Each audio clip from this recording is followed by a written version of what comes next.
শহীদ তিতুমিরকে নিয়ে একটি প্রবন্ধ রচনা করতে হবে। তো প্রথমেই ভূমিকা, ইতিহাসে এক মহৎ ব্যক্তি তিতুমির।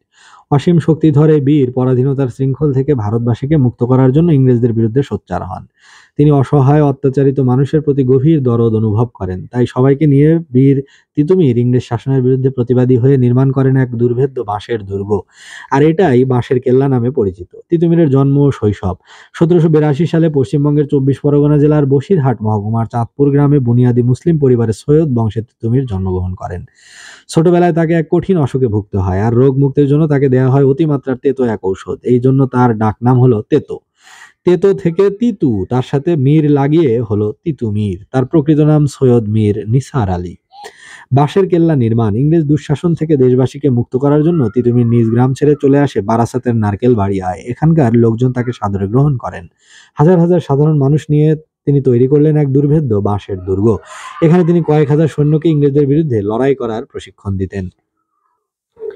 তিতুমিরের সংগ্রাম ও মৃত্যু। 1830 সালে ম্যাজিস্ট্রেট আলেকজান্ডারকে পাঠানো হয় তিতুমিরকে দমন করার জন্য, কিন্তু আলেকজান্ডার তার সিপাহী বাহিনী নিয়ে পরাস্ত হন তিতুমিরের হাতে। তারপর তিতুমির কয়েকটি নীলকুঠি দখল করে নেন। 1831 সালের 19 নভেম্বর লর্ড উইলিয়াম বেন্টিং, তখন ভারতে বর্ষের গভর্নর জেনারেল, তিতুমিরকে শায়েস্তা করার জন্য তিনি পাঠালেন বিরাট সেনাবহর আর গোলন্দাজ বাহিনীর নেতৃত্বে দেওয়া হয় সেনাপতি কর্নেল স্টুয়ার্টকে। স্টুয়ার্ট আক্রমণ করলেন তিতুমিরের বাঁশের কেল্লা। তখন ভালো করে ভোর হয়নি, আফসা আলো। স্টুয়ার্টের ছিল হাজার হাজার প্রশিক্ষিত সৈন্য আর অজস্র গোলা বারুদ। তিতুমিরের ছিল মাত্র 4-5 হাজার স্বাধীনতা প্রিয় সৈনিক। তার না ছিল কামান, না ছিল গোলা বারুদ আর বন্দুক, তবে তাদের ছিল পরাধীন দেশকে স্বাধীন করার অমিত তেজ।